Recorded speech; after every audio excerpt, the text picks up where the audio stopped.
23,000 का ये फोन है और इसके अंदर 8000 mAh की बैटरी, आज तक की सबसे बड़ी बैटरी किसी फोन के अंदर है वो इसमें देखने मिलती है। ऊपर से फोन भी पतला बनाया है, बल्कि भी नहीं है, देखने में भी स्टाइलिश है और भी बहुत कुछ तगड़ी चीजें आती है। तो लेट्स सी कैसा ये फोन है। देखो, ये फोन इंडिया के अंदर लॉन्च नहीं हुआ है, मैंने इसे बाहर से मंगाया है और ये है Honor Power। अब Honor का नाम इंडिया में इतना ज्यादा कुछ तो क्रेज को लेकर तो है नहीं, क्योंकि इनकी जो प्राइसिंग है ना इंडिया में इतनी ज्यादा स्ट्रांग नहीं रहती। 20,000 के पावर के हिसाब से मतलब प्रोसेसर और स्पेक्स आते हैं, और लेकिन फोन 40-35,000 में फर्स्ट डे में लॉन्च करते हैं। तो नाम तो इतना कोई ज्यादा ऐसा खास तो नहीं हो रखा है। अब ये थोड़ा सा खास इसलिए बनेगा क्योंकि ये 23,000 का मुझे मिला है, बाहर बेसिकली लॉन्च हुआ है इसका स्टार्ट वाला वेरिएंट। अब अगर ये फोन इंडिया में एज इट इज 23,000, चलो 25,000 में भी लॉन्च होता है तो बहुत कुछ चीजें है इसमें देखने लायक। अनबॉक्सिंग एक्सपीरियंस में देखते हो तो ऑलमोस्ट सब कुछ आता है। बॉक्स के अंदर जो चार्जर वो 80 वॉट का है, बट ये सपोर्ट करता है अराउंड कुछ 66 वॉट के आसपास। अभी फोन की अगर लुक्स को लेकर बात करोगे तो बहुत कुछ अच्छा देखने मिल रहा है। पीछे की तरफ थोड़ा सा ऐसा मैट फिनिश है,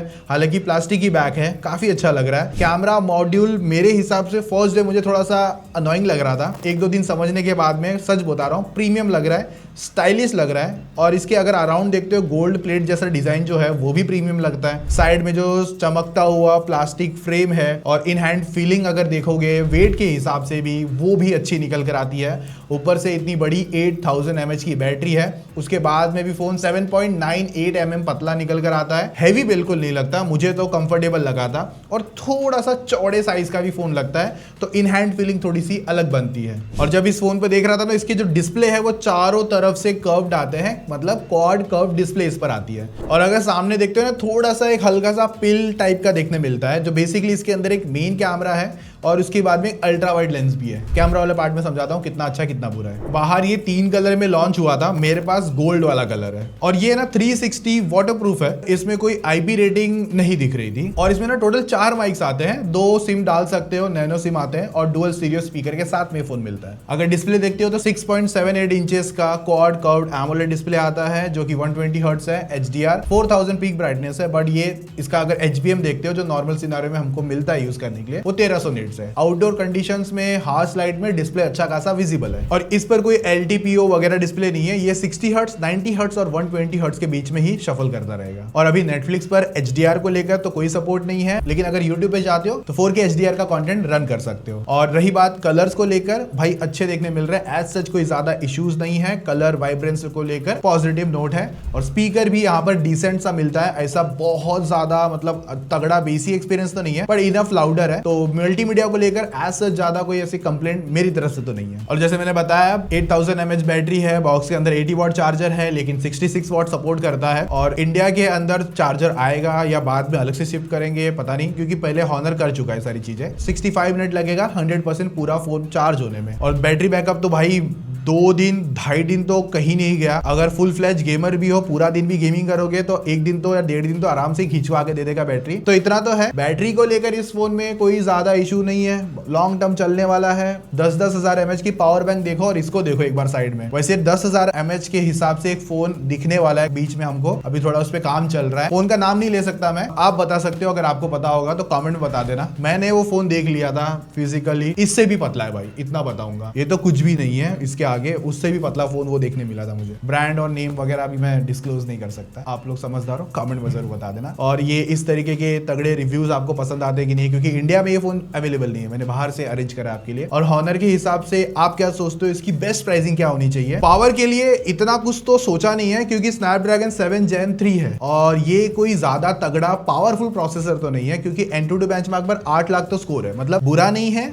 आपका लैगिनेस तो बिल्कुल नहीं है, हाँ UI में थोड़े से लैगिनेस मुझे फील हुए थे UI के अंदर, और कैमरा में उससे ज्यादा लैग फील हुआ था। और अगर आप धूप में कैमरा यूज करते हो तो वहां पर भी परफॉर्मेंस में मुझे कैमरा के UI में इशू देखने मिल रहा था। बाकी LPDDR5 है, 5x भी नहीं है, मोस्ट ऑफ इस कंपटीशन में मिल जाता है। UFS 3.1 की स्टोरेज आ जाती है, और CPU थ्रॉटल थोड़ा देखने मिलता है, 74% का CPU थ्रॉटल है, जो कि थोड़ा बेटर हो सकता था। पावर को लेकर मेरा यही है, स्नैपड्रैगन 7 Gen 3 बेटर हो सकता है, और मतलब कैजुअल परफॉर्मेंस के हिसाब से अच्छा है। आप गेमर हो एक साइड से तो मैं इतना ही कहूंगा। इसमें जो सेटिंग्स भी है वो स्मूथ पर 60 ही आती है, तो 60 के हिसाब से जो परफॉर्मेंस है वो आपको डिसेंट मिल जाएगी। आप 60 का अच्छा गेम प्ले कर सकते हो, बट 90 120 जैसा अगर कभी अनलॉक भी हो गया तो ज्यादा मजे नहीं आने वाले, फ्रेम ड्रॉप देखने मिलने वाले हैं। तो 60 को लेकर ठीक एक्सपीरियंस है। अगर इसका गेमिंग को लेकर रिव्यू देखना है तो गेमिंग पाठशाला चेक कर लेना, अपना ही चैनल है, वहां पर उसका गेमिंग डिटेल रिव्यू आपके सामने जल्दी आ जाएगा। बाकी गेमिंग को लेकर कोई ज्यादा अच्छे फीचर भी नहीं दिए, ना ही बाईपास चार्जिंग आती है, ना ही एल्गाडो सपोर्ट करता है, और ना ही वेपर चेंबर कूलिंग का कोई ठिकाना है, मतलब मुझे तो नहीं दिखा। बाकी वाईफाई भी सही है, ब्लूटूथ भी सही देखने मिलता है, और NFC भी निकल कर आता है, और डुअल बैंड सपोर्ट कर जाता है। तो ओवरऑल 5G को लेकर भी सॉर्टेड चीजें थी। सेंसर मुझे थोड़े से कम लगे, 25 आते हैं, मैंने इससे ज्यादा सेंसर भी देखे हैं, मतलब 30 के ऊपर भी देखे इस प्राइसिंग के हिसाब से अगर देखते हो तो।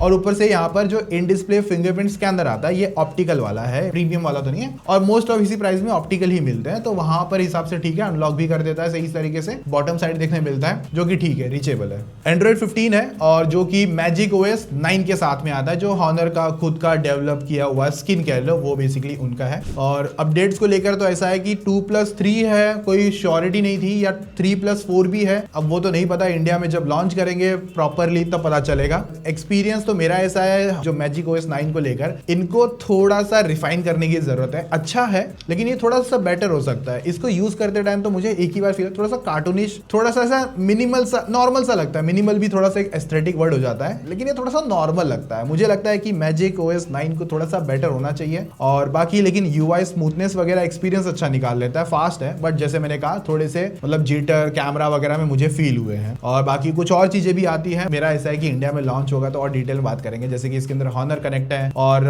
Faster switch between apps application वगैरह बेसिकली से मिल जाता है। ब्लोटवेयर बहुत है इसके अंदर क्योंकि चाइनीज यूनिट है, दैट्स व्हाई। बाकी होम स्क्रीन और कस्टमाइजेशन वगैरह कर सकते हो, फॉन्ट वगैरह जैसे चीजें हो गई। बाकी कुछ AI वगैरह आते हैं, बट मेरा ऐसा है कि जो इंडिया में क्या लेकर आएंगे वो बड़ी बात होगी, तब उस पर ज्यादा बात करेंगे। अब इसमें जो चाइनीज जो भी आता है उसको लेकर नहीं बताता हूँ। बाकी UI के आइकन्स वगैरह, विजेट्स वगैरह अच्छे देखने मिल रहे थे, अच्छे लगते हैं, मतलब एनिमेशंस वगैरह के हिसाब से। कैमरा में मेन 50 MP है, OS भी आता है उसके अंदर, और यहाँ पर f1.95 तक देखने मिलता है। लेकिन जो अल्ट्रा वाइड है ना, पता नहीं क्या सोच के इन्होंने 5 मेगापिक्सल्स दिया भाई। 5 मेगापिक्सल का अल्ट्रा वाइड सोच के, इससे अच्छा ऐसा कभी कभी दिल में लगता है कि नहीं देता तो ज्यादा बेटर होता है, क्या काम आएगा आई डोंट नो। और सेल्फी में भी 16 मेगापिक्सल्स है, बट एक वाइड लेंस मिलता है फ्रंट में, लेकिन वो कितने MP का है वाइड लेंस वो कोई शो नहीं करा है, मुझे को तो नंबर नहीं मिला। बाकी मैं इतना ही कहूंगा, कैमरा को लेकर मेरे रिव्यू ऐसे हैं। पहली बात तो ये चाइनीज यूनिट है, तो थोड़ी सी कलर स्किन ऑप्टिमाइजेशन अलग है, इंडियन स्किन के हिसाब से नहीं है, चाइनीज स्किन के हिसाब से। और उसका रिजल्ट भी देखने मिल रहा था, स्किन थोड़ी सी व्हाइटनिंग हो रही थी बहुत ज्यादा टाइम पे, तो वो थोड़े से देखने मिल रहा है। बट अगर मैं उस हिसाब से भी जजमेंट दूं तो मेरे हिसाब से कैमरा एक अच्छा है, डिसेंट है। मैं बहुत ज्यादा क्रेजी कैमरा नहीं कहूंगा, अच्छा काम करता है। एज डिटेक्शन पोर्ट्रेट जब निकालते हो ना तब थोड़ा सा दिक्कत कर देता है, मतलब हेयर वगैरह सिलेक्शन हो गई, या बैकग्राउंड में कुछ एजेस थोड़े से छोड़ देता है कभी कभार, तो वो थोड़ा सा हियर देन मतलब मिलता है। और HDR इतना ज्यादा स्टेबल नहीं है, बैकग्राउंड से एक्सपोजर उतना ज्यादा मैनेज नहीं कर पाता। और एक फोटो लिखी थी कि मतलब रेनबो बना दिया अजीब सा, जबकि था भी नहीं, कुछ पैच अलग सा ब्लैक वैक बना दिया था। और एक है ना अल्ट्रा वाइड का अगर मैं बता दूं, डे में भी बकवास काम करता है, क्योंकि ना एक अगर तबेले का फोटो है, वहां पर भैंस है, तो अगर आप देखोगे ना उसको, वो दिख ही नहीं रही है। एक तो बेचारी काली भैंस मेन कैमरा से दिख रही है, बट अल्ट्रा वाइड के लेंस से पूरी गायब हो जा रही है, कुछ नहीं पता चल रहा कि उधर क्या है, इतना ज्यादा डार्क है। तो कैमरा डिसेंट है, थोड़ा सा इंप्रूव करने की जरूरत है। थोड़े से नेचुरल साइड कलर रखता है, थोड़े से पंचीनेस आपको अगर पसंद है तो उतना ज्यादा आपको नहीं लगेगा। और जैसे मैंने कहा थोड़े से ग्लिचेस है, जैसे कि HDR उतना ज्यादा प्रॉपर मैनेज नहीं कर रहा था।